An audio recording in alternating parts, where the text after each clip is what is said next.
Shabbat Shalom, Haverim. Shabbat Shalom, Leikulan.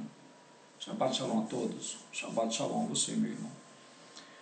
Estamos aqui para o estudo da Parashá, né? O segundo vídeo da Parashá Mishpatim. Mishpatim, regulamentos. É a Parashá que o Eterno entrega os regulamentos das leis, no caso, né? Civis. Então eu fiquei de gravar mais esse vídeo, né, para trazer as midrashes, né, os ensinamentos dos sábios. Né. Mas antes disso, nós vamos recitar, né, a frase que o Eterno mandou Moshe escrever, ou que ele próprio escreveu também, né, que está contida nas 10 palavras, que é o quarto pronunciamento, no qual chamam de quarto mandamento. Né? O Eterno disse assim para Moshe: Zahor el Yom ha-Shabbat leikadisho. Lembra-te do dia de sábado para o santificar. Nós estamos aqui, né, fazendo menção desse texto, né, e cumprindo este mandamento que foi dado pelo Eterno ao seu povo. Não foi dado a nenhuma religião, foi dado ao seu povo. O Eterno, ele não criou nenhuma religião lá no Monte Sinai. Ele fez aliança com aqueles que quisessem ser povo seu. Então nós vamos ao texto, né, da Parashá. Já lemos o texto no vídeo anterior. Vamos agora, né, trazer algumas curiosidades dos sábios. Né? A Parashá Mishpatim, ela traz, né, como também ali uma junção, né, um ajuntamento, digamos assim, para que a gente entenda, né, muitas das leis nesta Parashá são tecnicamente complexas.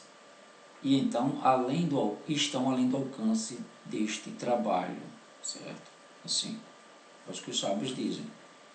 Foi feita uma tentativa de dar um breve perfil da maioria das mitzvot, né, que são para permitir ao leitor apreciar a sabedoria divina. Mishpete Hashem Emet Tzadku Yirhadav. Os Mishpatim, leis de Hashem, são verdadeiros e justos em sua totalidade. Isto é Tehillim 19:10. Tehillim é Salmos, tá, gente? As mitzvot abaixo relacionadas são mencionadas nesta Parashá e também em outros lugares da Torá. A gente vai encontrar esses regulamentos em outros lugares. Serão explicadas quando sugerem as futuras Parashot. Emprestar dinheiro aos necessitados, ajudar a descarregar a carga de um animal de outro, né, guardar as leis de Shemitah, ano sabático, né, levar Bikurim, primícias ao Beit Hamikdash, né, e não selar pactos com qualquer das 7 nações de Eretz Canaã. Nós vimos isso aí no vídeo passado, né, mas eu quero trazer como, por exemplo, o método que Moshe, né, trouxe a Torá. Primeiro, Hashem ensinava a Moshe a mitzvah ou várias mitzvot juntas. O irmão de Moshe, Aharon, entrava na tenda de Moshe. Este ensinava a Aharon tudo o que havia aprendido. Entravam os filhos de Aharon, Eliezer e Itamar. Moshe lhes repetia a mitzvah. Ao mesmo tempo, Aharon, que estava ali sentado, escutava. Em seguida entrava os 70 Zekenim, os anciões. Novamente Moshe repetia a mitzvah enquanto seus filhos escutavam. Os Zekenim se assentavam. Finalmente todo o povo se reunia pela 4ª vez e Moshe recitava tudo. Nesse caso, acabavam-se que os primeiros escutavam quase 4 vezes, né, as mitzvah.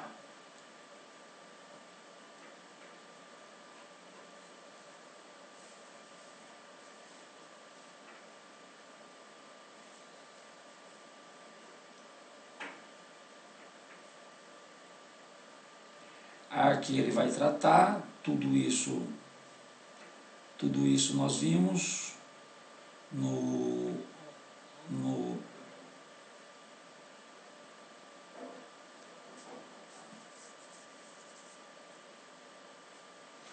vídeo anterior, perdão. Tá, aqui o que é que os sábios falam sobre a proibição de um judeu ferir os pais ou maldizê-los, né? Um rapaz acima de 13 anos ou uma moça acima de 12 anos que defere um golpe em um de seus pais, causando um ferimento que sangre, é passível de pena capital, contanto que a criança tenha sido advertida e 2 testemunhas tenham presenciado o ato. Ferir deliberadamente os pais é o auge da ingratidão com aquele que o trouxe a este mundo e fizeram-lhe tanta bondade. O Talmud nos relata que o grande erudito de Torá, Ravi, nunca permitiu a seu filho tirar-lhe um espinho da mão ou do pé, para que o filho não provasse um sangramento no pai. Um rapaz acima de 13 anos e uma menina acima de 12 anos que amaldiçoa um dos pais com um dos nomes de Hashem são passíveis de pena capital, se foram advertidos e a maldição foi pronunciada na presença de 2 ou 3 testemunhas. Esta lei se aplica mesmo aos pais já que estão falecidos, né? Porque o menino é 13 anos, a menina é 12 anos. O interessante é que o estudo da Torá, ela nos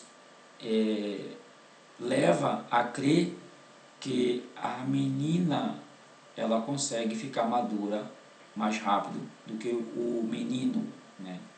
A menina ela consegue amadurecer mais rápido do que as mulheres conseguem amadurecer mais rápido do que os homens.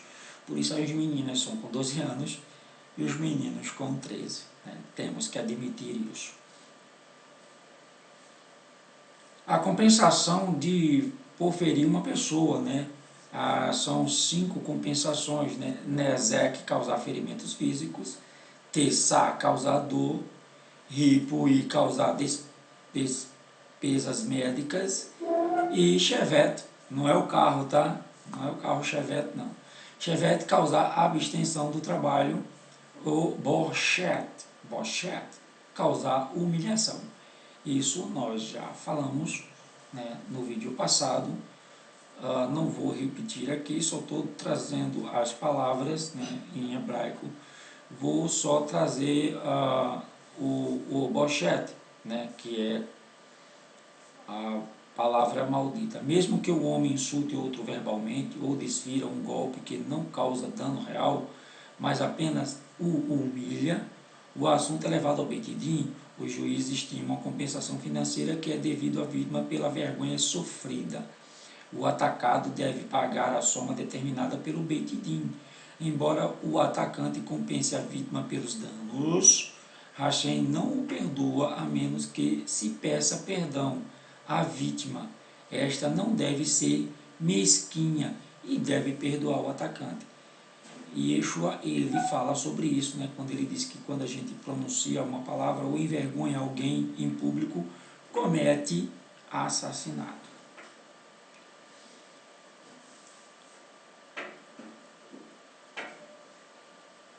Proibição de enganar. A Torá considera ladrão não apenas aquele que rouba a propriedade, mas também o que age de maneira enganosa com outros. E incluídos nesta categoria estão aquele que insiste para que o outro jante consigo enquanto o seu íntimo não deseja tê-lo como visita. A gente encontra muita gente assim, né? Ah, fica! Não, vamos almoçar, vamos jantar. E lá no íntimo dizendo, não, vai embora, vai, não aceita não. Isso é mentira, né? Achei não toma por inocente.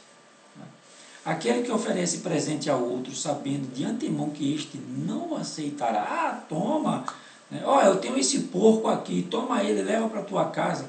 Ele sabe que o cara não tem condição de cuidar de um porco dentro de casa, né? Aí vai, toma, leva, ah, não, quero não.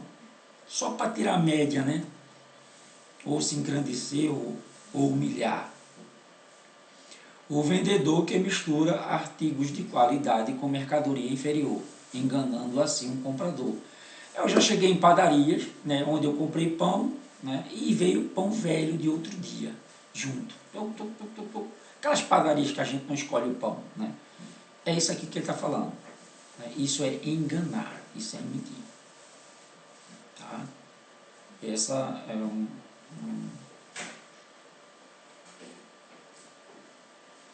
uma curiosidade bem interessante. O Beit Din deve executar alguém que pratica a prática de feitiçaria.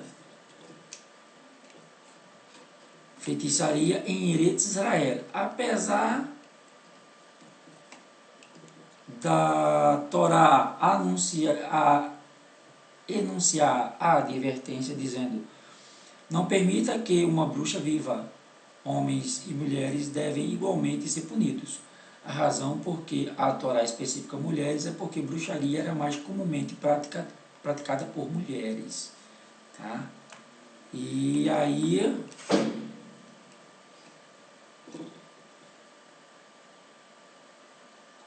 quando o Todo-Poderoso concedeu aos tzadikim poder para realizar milagres, ele simultaneamente também concedeu à humanidade a habilidade de realizar feitiçaria através dos poderes da Tumá, impureza. Assim sendo, as pessoas têm livre arbítrio para discernir entre a luz e a escuridão. Exercer bruxaria é considerado rebelião. É negação dos poderes celestiais, dos poderes do alto, né? Hashem advertiu tanto o Beit Din como cada indivíduo a resguardar-se para não afligir uma viúva, um órfão mesmo que de forma mínima. Isso eu já li no vídeo anterior. Um juiz do Beit Din está proibido de escutar os argumentos. Isso aqui é legal, tá? Isso aqui é legal. Como funcionava o Beit Din naquela época, né? Não amaldiçoar um juiz apesar de discordar de sua decisão, né? Você não pode amaldiçoar o juiz apesar de discordar da decisão dele. É proibido amaldiçoar um juiz, o rei, o líder ou o Sanhedrin, Supremo Tribunal. Algumas leis aplicadas, né, a juízes, testemunhas e réus.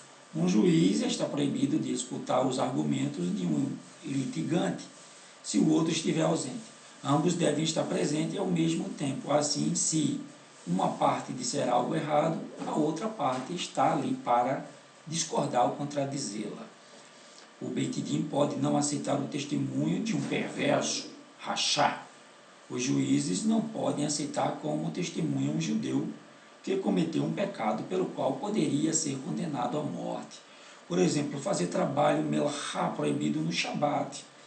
Também não se aceita uma testemunha que cometeu um pecado pelo qual poderia ser açoitado, malkut. Também não são aptas testemunhas pessoas que permitem que seu gado paste no campo de outros.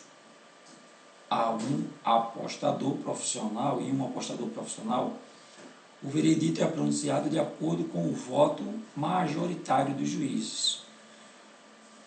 Um não-judeu perguntou a Rabi Yehoshua ben Kachá, sua Torá não ordena seguir a maioria. Nós, idólatras, ultrapassamos muito o número de judeus. vocês não são, então, obrigados a se juntar-se a nós. Você tem filhos? Indagou Rabi Yahushua. Tenho, respondeu o não-judeu. Você tocou num ponto sensível, lembrando-me de meus problemas. Por quê? Perguntou Rabi Yahushua. Nunca desfrutei uma única refeição em paz, replicou o não-judeu. Quando nós sentamos para comer, um filho declara que seu Deus deve ser abençoado, enquanto o outro clama que deve ser reverenciado a sua divindade. Ao fim da refeição, todos estão machucados por causa da briga. Um tem hematomas na testa e o queixo do outro está ferido. Por que você não promove a paz entre eles? Perguntou Rabi Yahushua. E decide que Deus deve adorar. Sou impotente nesse assunto, admitiu o não-judeu. Veja, declarou Rabi Yahushua, que vocês não são maioria, pois discordam entre si sobre qual Deus devem adorar. Interessante nessa midrash.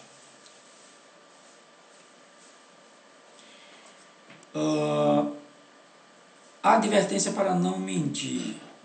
Midvash quer tishak, afaste-se de uma mentira. Este mandamento é direcionado a cada hebreu, adverte-o para que evite envolver-se em qualquer mentira ou fraude. Um juiz que percebe que errou não deve tentar procurar provar provas substanciais para criar base na sua sentença prévia, a fim de não admitir o seu erro. Se um juiz ou testemunha estão cientes de que um de seus colegas é desonesto, deve recusar tratar o caso com ele, de acordo com a lei. Se um juiz tiver a impressão de que a testemunha está mentindo, mesmo se não conseguir provar, deve retirar-se do processo, preferencialmente a decretar o veredito, que não diga, não é minha responsabilidade, a testemunha carregará a culpa. Se um dos litigantes comparecer ao tribunal vestidos elegantemente e o outro em andrógenos, deve-se ordenar que ambos se vistam com o mesmo traje no tribunal, para não distorcer a objetividade do juiz. Conselho do Rabi Shimon. Certa vez um jovem se apresentou para o grande sábio Shimon e disse-lhe tristemente: Rabi, veja que essa midrash aqui, ela vai trazer, digamos assim, o ponto mais crucial do ser humano, onde ele tem mais dificuldade. Rabi, não sei o que fazer. Desejo tanto ser um bom judeu, uma boa pessoa, não precisa ser judeu, e observar as mitzvot, os mandamentos, mas meu yetzer hará, mau instinto, sempre ganha. Acabo cometendo muitos pecados, especialmente quando vejo algo valioso e ninguém está olhando. Não posso dominar-me e rapidamente o pego. Como posso melhorar? Shimon ben Retar escutou o jovem e viu que ele queria sinceramente ser uma pessoa melhor. Respondeu: promete-me observar uma coisa e te salvará de todos os pecados. O que devo observar? Perguntou o jovem. Não mentir nunca, não importa o motivo. Posso prometer que eu farei, respondeu o jovem. Mas como me ajudará a superar meu yetzer hará? Você verá, respondeu Rabi Shimon. Agora jure que nunca dirá uma mentira, mesmo que seja muito difícil. O jovem jurou e se foi. Pouco depois o rapaz observou que o vizinho saía de casa e deixava a janela aberta. Foi fácil para ele entrar na casa enquanto ninguém olhava. Logo achou objetos valiosos, havia ali vasos dourados no armário, outras taças, candelabros de prata legítima. O jovem colocou todos os objetos de valor em uma bolsa, assegurou-se que a rua estava vazia, subiu na janela e saiu. Ficou contente. Seu roubo nunca seria descoberto. Se o vizinho voltasse e lhe perguntasse: viste alguém na minha casa, na minha ausência? Respondeu: não, não vi. Mas isso seria uma mentira. Não podia responder assim, pois havia jurado a Shimon ben Shetar que nunca diria uma mentira. Então ele pensou: o que vou dizer se a polícia me interrogar? Não posso negar o roubo, pois estarei mentindo. Caladamente pegou o vaso e as taças e candelabros e o pôs na bolsa. Saiu e devolveu tudo ao vizinho, deixando tudo no lugar exato. E logo saiu. Em pouco tempo o vizinho chegou e saudou o jovem. Logo este sentiu-se profundamente envergonhado do que fizera e aliviado por haver devolvido. O conselho de Shimon ben Shetar foi bom, pensou. Ao dizer somente a verdade, salvei-me de pecar. Legal, né? Então, basta parar de mentir que você vai melhorar aí 99% a sua conduta moral. É proibido aceitar qualquer espécie de suborno, né? Ou seja, se um juiz aceita algum suborno e depois essa testemunha vem para o Beit Din, ele vai olhar assim, é melhor que ele se retire do Beit Din do que julgar, né? Porque o suborno está lá em Provérbio, né? O suborno, ele massageia a alma, né? Então é proibido, mesmo que esse suborno tenha sido tempos atrás, né? Então, aí vem agora a proibição de misturar carne com leite, né, que eu falei no vídeo passado. Né. Hashem ordena a Bene Israel, Shemot 23, 19, não cozinharás um bezerro no leite de sua mãe. Estas palavras são retiradas em 3 locais diferentes da Torá, indicando 3 proibições diferentes sobre o assunto. É proibido comer uma mistura cozida de carne e leite. Não se pode tirar nenhum benefício de tais misturas, nem presentear ou vender a comida a um não-judeu. Carne e leite não podem nem ser cozidas juntos, mesmo quando não há intenção de ingeri-los. Não pode misturar leite com carne. Além disso, nossos sábios decretam que a carne e leite não podem ser consumidas juntos. Decretaram até que não podemos pôr à mesa leite ou produtos lácteos juntos da carne, para evitar comê-los juntos por engano. Moshe disse a Hashem: estou desconcertado. Tu me instruíste a escrever na Torá: não cozinharás o bezerro no leite de sua mãe. Contudo, oralmente, tu me explicas que também é proibido comer os dois juntos. Permite-me escrever na Torá: não comerás, misturar de carne com leite. Hashem respondeu: escreva como eu disse, não mude minhas palavras. Isso tem muito a ver com a gemátria, tá? Se você não ainda conhece a gemátria, procure estudar a gemátria, porque a gemátria é o selo do Eterno na Torá, nas Escrituras. Ele colocou códigos, né? Porque a gemátria é a sequência de letras equidistantes, né? Você dá uma sequência de uma letra para outra e você encontra ali uma palavra, um código. E sempre essa palavra está relacionada, né, com o texto e a quantidade de letras também. Ou seja, homem nenhum conseguiria fazer isso. Tá? Por isso que nós defendemos a veracidade da Torá, dos 5 primeiros livros. Moshe insistiu: não seria passível que, no discurso de seu longo exílio, Bene Israel possa esquecer a explicação oral da Torá? Tá, gente, eu vou voltar de novo ao assunto, tá? Então, o Eterno disse assim: escreva como eu falei, por conta da sequência de letras equidistantes. Com certeza o Eterno quis colocar um código no texto, então não podia modificar. E o hebraico permite muito isso. O hebraico, o grego, né? Até o português, todas as línguas permitem, mas o hebraico permitia muito mais, porque o hebraico não tem vogal. Aí fica, né, mais numérico o texto. Hashem respondeu: selei um pacto com eles, que garante que a Torá oral jamais será esquecida por seus descendentes. Porque Hashem nos proibiu comer leite e carne junto. Esta lei da Torá recebe o nome de Hok, que é Hukim, né, que vem de Hukim, difícil de entender. Uma lei cuja razão não nos foi dada por Hashem. Ou seja,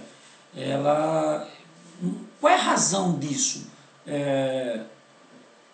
Tem o Shabat, por exemplo, o Shabat, né? O Shabat, ele não é um Huk, né? Porque ele tem uma explicação, né? Ele tem uma explicação, mas no caso aí é essa de não comer carne com leite, chama-se Huk. Por exemplo, porque os mandamentos ele tem três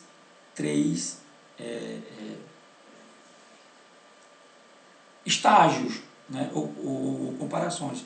Nós temos os mishpatim, que são os lógicos, né, não adulterarás, não roubarás, porque existe uma razão para isso. Ele é lógico, ó, não roube porque isso é errado. Né. Aí nós temos os huk, ou os hukim, né, que são os fortes, duros, difíceis e irracionais. Né. Você não compreende, você tem que fazer. Porque eu não posso comer camarão? Está lá na Torá que não pode comer camarão, não pode comer peixe de couro, né? Mas por que eu não posso? Ele não dá uma razão para isso. Hoje nós até sabemos a razão, porque são alimentos altamente carregados, né? E de bactérias. Né? E o Eterno, sabendo disso, não permitiu, né, que os homens comessem. Hoje os homens comem, até cristãos comem, né? Não sabendo que isso é uma transgressão, isso é um pecado. Transgredir os mandamentos é pecado, está lá em João 3. 1 João 3, se não me engano 4. João diz: quem peca transgride a Torá, ou seja, a transgressão da Torá é pecado. Então comer camarão é pecado, mas tem cristão aí que adora comer camarão e outras porcarias, né?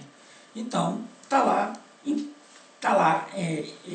encaixado, né, no texto, quando Yeshua diz assim: aqueles que não cumprem os menores, os hukim, né, os menores mandamentos, ou seja, os mais difíceis, os mais fáceis até, os menores mandamentos, você acha que não vale nada, né, como comer camarão? E ensina as pessoas a não cumprir, não estarão no Olam Rabá, não estarão no mundo vindouro. É muito forte isso que Yeshua fala. Mas os cristãos estão aí, cumprindo o mandamento, seguindo os ensinamentos de Jesus. Jesus é o ídolo romano. Tem até uma outra linhagem aí, né, que surgiu agora, dos libertos. Libertos para pecar, né, que é a turma dos Yakutes, né, do Iá, Yaku, Yaque, Yaká, Yakulá, né, que diz que o nome do Salvador é Yahushua. Né? Não existe nesse nome na Torá. Né? Yahushua não existe. Né? Yahushua, Josué, Yahushua. O nome de Josué era Roshea, né? Aí ficou Yahushua. Né? Porque Moshe botou um Yud na frente. Eles desconhecem totalmente a Torá, os textos, a cultura, né? Os motivos, né? A etnia, a antropologia, né, da época, desconhece tudo. Aí vem dizer que o nome do Salvador é Yahushua. Não tem esse nome, caramba. Não tem esse nome nos textos, não existe. Então não adianta. Né? Agora, Yeshua tem. Né? É a primeira vez que aparece Yeshua, é lá em Shemot, capítulo 2. Não me engano, verso 17. É a primeira vez que esse verbo é mencionado. E ele é dado a Moshe, ele é dirigido a Moshe. E Moshe diz: esse mesmo verbo que foi dirigido a mim vai ser dirigido a outro profeta. Então vocês sigam ele. E tem também os edut, tá? Os mandamentos edut. Eu estou trazendo isso, né? Porque está dentro da Paraxá, né? Os edut são os rukins com a explicação, né? Ou seja, são as festas, né? Guardar o Shabat, né? Ele é edut, né? Ele é forte, mas ele tem uma explicação. Ele tem guardar o Shabat e é complicado, né? Exige, né? Mas depois você se acostuma, você começa a ter prazer em guardar o Shabat, né? Porque você sente a presença, a joá do Eterno, né? Durante este dia. E os mishpatim são os lógicos, aqueles, né, que você escuta e já entende. Ah, não mata porque mata errado, está tirando a vida de uma pessoa, né? Ah, os rukim são aqueles fortes que não tem explicação. Por que eu não posso comer camarão? Por que eu não posso comer a carne do bezerro no leite? Né? E tem os edut, que são os rukins, mas com explicação. Guarda Shabat, as festas, né? As festas que o Eterno deixou, que é a Pessah, né? A festa da Shavuot, né? E as outras festas, e a outra festa. Né? Pois bem, está explicado aí como funciona os mandamentos. Eu terminei aqui, né, a primeira linha de pensamento, né, apesar de Bnei Israel não entender os preceitos de não misturar a carne com leite, todos aceitaram com perfeita fé, sem perguntar nem questionar. Mas na frente os sábios entendem que, por que Hashem não permitiu que isso aconteça? Por quê? Porque enquanto você está tirando leite, o bezerro está sendo morto. E a mãe está vendo. A mãe está vendo. E aí você tira o leite dela e coloca... Isso era tudo junto. Tudo junto. Eles não tinham lugares diferentes para fazer isso. Faziam ao ar livre. Né? Não tinha matador, açougue, né? Essas coisas. Não. Né? E aí a mãe via o seu bezerro, o seu filho, sendo morto, né? E o leite que ia o alimentar, servir para cozi-lo. Então, isso na mente da vaca, do boi, né? Do boi não, da vaca. Né? Só ela sabe o que ela sentia. Né? Vocês acham que animal não sente? Animal sente. E Hashem, para preservar a vaca de ter esse tipo de tristeza, de ver o seu filhote sendo morto e cozido com o leite que o ia alimentar, né? Ele proibiu essa iguaria, digamos assim. O que é que a gente pode tomar disso também? Que existem outras situações na nossa vida, né, no qual nos deparamos com situações iguais. Você pode já ter passado por uma situação que você olha assim, poxa, aquilo ali ia servir, né? Por aí vai. Eu não vou citar aqui as situações, né? Porque cada situação é diferente uma da outra. Mas você já deve ter passado por uma situação onde você pode ter sentido o sentimento que a vaca sente quando vê o bezerro sendo cozido junto com o leite, com o seu próprio leite.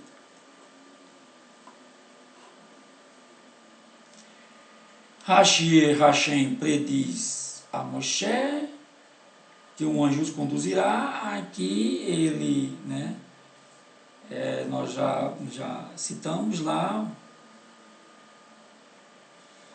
E eu vou terminar agora. Moshe ascende ao céu para receber as tábuas da lei, isso nós já comentamos, a permanência de Moshe nos céus. Moshe vê o futuro. Durante a estada de Moshe foram-lhe mostrados todos os grandes líderes judeus de cada geração. Ele viu os juízes, os profetas, os reis e serviram aos judeus até o final dos tempos. Enquanto estava no céu, Moshe também viu Hashem sentado ao seu trono poderoso exaltando e acrescentando enquanto estava no céu. Acrescentando coroas às letras da Torá. Ele pediu a Hashem que explicasse a razão para estes adornos. Ele foi dito: daqui a muitos anos nascerá um grande tzadik com o nome Akiva, filho de Yosef. Isso aqui é Midrash, né?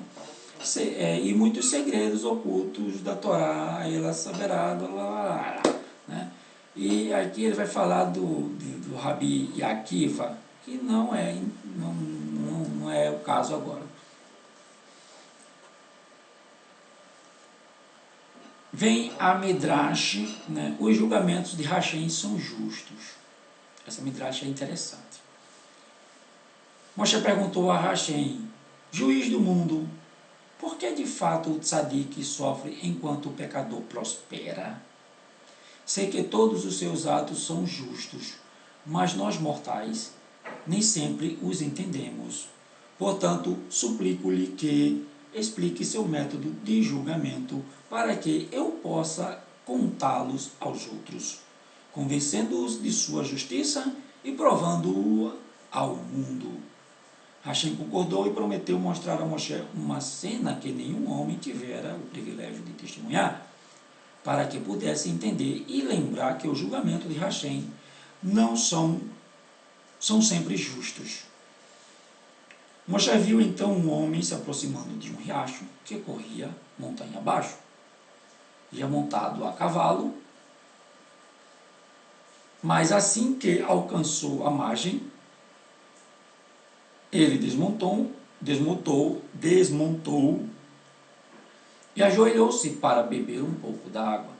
Neste momento, um maço de dinheiro caiu do seu bolso, sem que ele notasse. Uma bolsa, né, de pedra preciosa, de ouro, caiu do bolso dele sem que ele notasse. Depois de dar de beber ao cavalo, ele montou novamente e seguiu seu caminho. Pouco depois, um jovem pastor chegou ao mesmo riacho. Vendo o saco de dinheiro, apanhou e colocou no bolso, alegrando-se e agradecendo a Hashem a sua boa sorte. Agora não precisaria mais continuar trabalhando como pastor e poderia viver com a mãe. Conseguiria comprar uma casa e um campo com aquele dinheiro. Grato, o rapaz prosseguiu seu caminho. O homem velho chegou logo depois, sentou-se ao lado do riacho, tirou um pedaço de pão seco da mochila, mergulhou na água, comeu e adormeceu. Tendo se dado conta da perda, o cavaleiro voltou para procurar o dinheiro.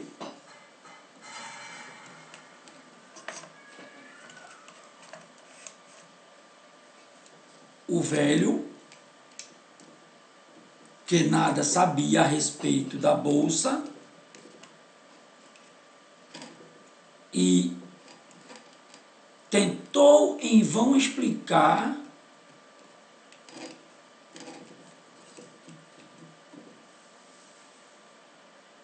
que não a roubara nenhum dinheiro, mas o cavaleiro não acreditou nele e o espancou impiedosamente até a morte.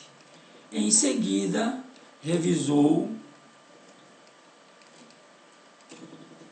as coisas do velho, mas não encontrou o dinheiro da mochila e simplesmente seguiu seu caminho. Extremamente confuso, Moshe voltou para Hashem e perguntou: é assim a justiça? Acabo de ver um velho inocente ser brutalmente espancado até a morte. Vi um homem perder seu dinheiro e outra pessoa, um rapaz, encontrá-lo e ficar rico, sem nenhum motivo aparente. Hashem disse a Moshe que continuasse assistindo antes de julgar. Na cena seguinte, tudo ficaria claro. Então ele viu o fazendeiro manco com um menino pequeno ao seu lado. Um velho de repente se aproximou do fazendeiro e lançou-se sobre ele, matando e roubando o seu dinheiro. Enquanto isso acontecia, o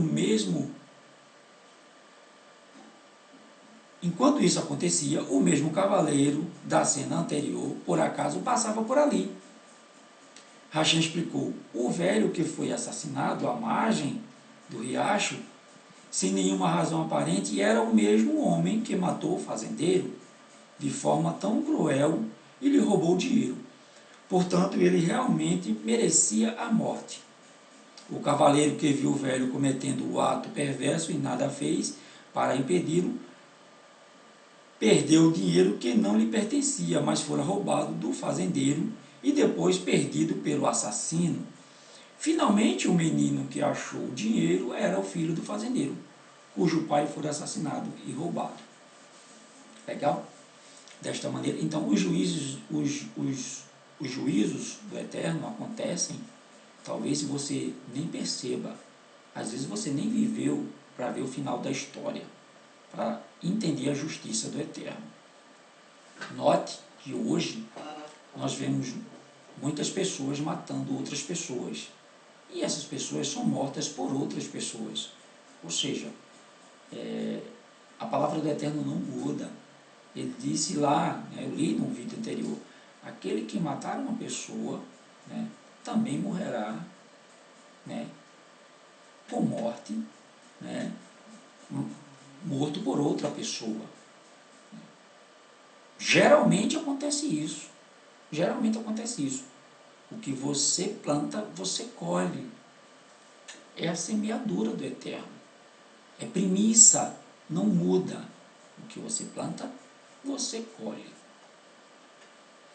Desta maneira, Hashem concede a Moshe um lampejo da absoluta justiça de seus caminhos. Bom, gente, aqui a gente chegou no final e eu vou ler a leitura adicional deste Shabat, que é a Shekalim, que ele está lá no finalzinho, que é a apresentação, no finalzinho do texto. O Eterno diz assim: eu quero que vocês se apresentem a mim todo ano.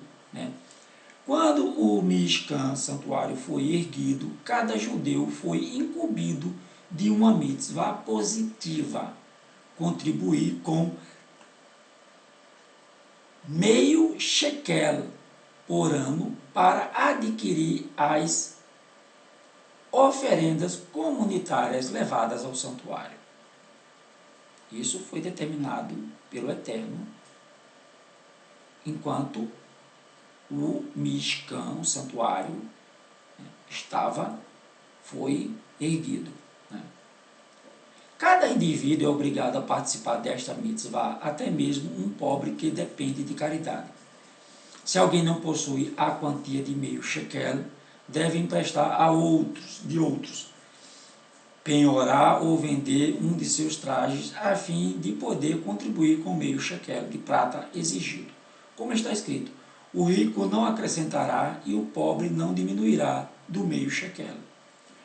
O meio shekel não pode ser doado à prestação, um pouco de cada vez, mas sim doado todo de uma vez.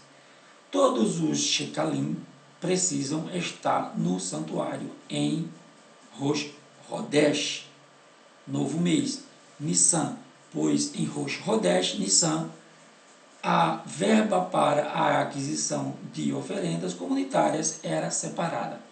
Isso era na época do Mishkan, do tabernáculo, do santuário. Mas qual é a curiosidade aqui? Pessoal, não existia moeda de meio shekel. Só existia moeda de 1 shekel, que hoje é considerado R$1. Então não existia a moeda de 50 centavos. Ou seja, para você ser útil para o Eterno, você tem que ter um companheiro.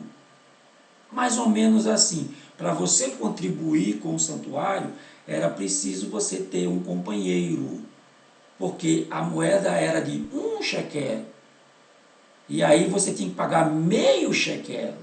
Então, não existia meio shekel, aí você tinha que se juntar a uma pessoa para poder contribuir, para o o Mishkan ou para as ofertas voluntárias. Isso é muito importante e isso é muito interessante também, né? Porque você sozinho não faz nada, você precisa de alguém. Ou seja, isso o Eterno determinou para que ninguém dissesse: eu paguei por mim, eu sozinho. Não, você precisa de alguém ao seu lado.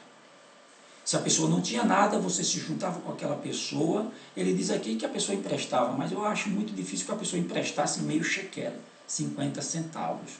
Você se juntava com aquela pessoa. E o que é que o Eterno demonstra? Que as pessoas têm o mesmo valor. Tanto o rico como o pobre, para o Eterno, vale meio shekel.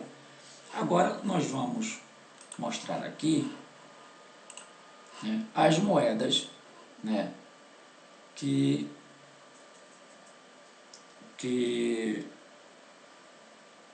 existia naquela época, tá? Vamos lá. Vou diminuir aqui, puxar isso para cá, a mim ver o que é que eu estou mostrando. Tá, gente? Então tá aqui, primeiro S.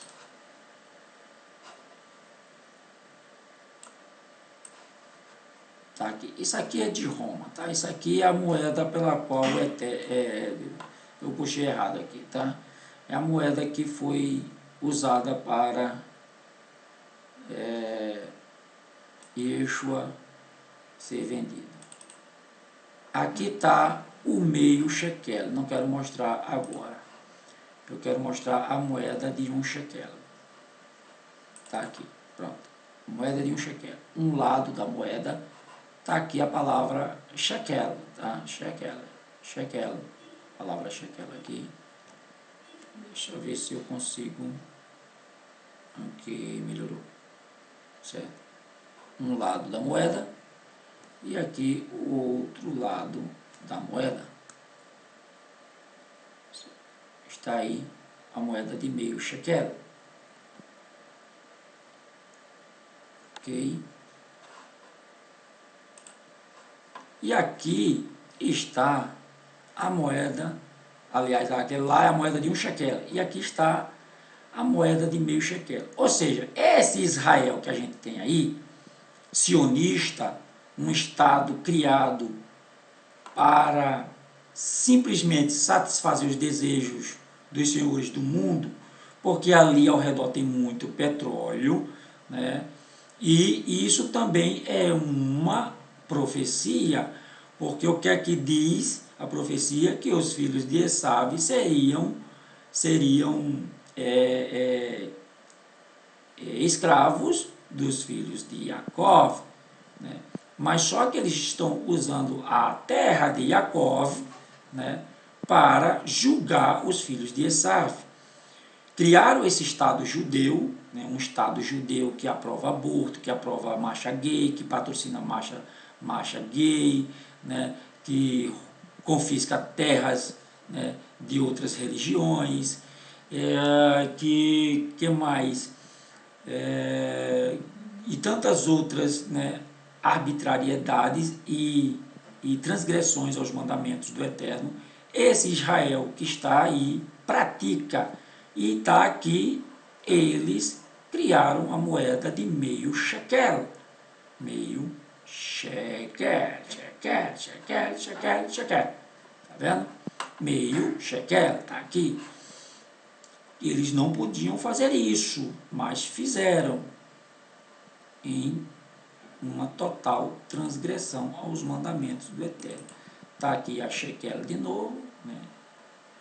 Tem um desenhozinho como se fosse uma bacia. Essa aqui é do tempo lá antigo mesmo, tá? O outro lado dela está aqui, né? A mesma moeda, né? Tem essa outra aqui, né? É uma moeda israelita, né? Está escrito em letras latinas aqui, né? Isso aqui, moeda de troca lá. Temos aqui, né, 50 centavos hoje, que é o meio shekel também, 50, né? com a efígie da antiga que, né? E aqui nós temos, né, todas as moedas que são correntes hoje em Eretz Israel, na terra de Israel, né? Todas as moedas que são usadas lá em Israel hoje, né? Então está aqui a moeda de meio shekel, certo? É essa aqui, ó. Ok, gente? Então a gente fica por aqui. Deixa eu voltar a câmera. Ela vai ficar borrada um pouquinho até eu regularizar aqui. Gente, eu quero pedir perdão porque a lâmpada aqui apagou e não acendeu mais, tá? Abaixou, apagou, não acendeu mais. Fazer o quê? Próximo eu prometo que vai ficar mais claro, tá? Tentei mexer nele aqui, mas não deu jeito, né? E aí, para não levar um choque durante o vídeo, né? Deixa quieto. Então, gente, está aí o final da Paraxá, o segundo vídeo, como eu havia prometido. Explicamos aí, né, as midrashes, trouxe alguns midrashes legais dos sábios e o ponto principal, né, do final da Paraxá, que é a questão do shekel, ok? Um bom Shabbat para vocês, um Shavuot Tov a todos, né, uma boa semana e até o próximo vídeo. Tá? E no final vamos ler a Birkat Kohanim, né? Vamos recitar a Birkat Kohanim. Quando você recita a Birkat Kohanim, você recita para o seu próximo, e nunca para você. Yevarechecha Adonai veish merecha, Yair Adonai panavelecha, vihuneka itzah Adonai panavelecha, veyatzelecha shalom. Elohim melech niman, Elohim é rei fiel. Amém.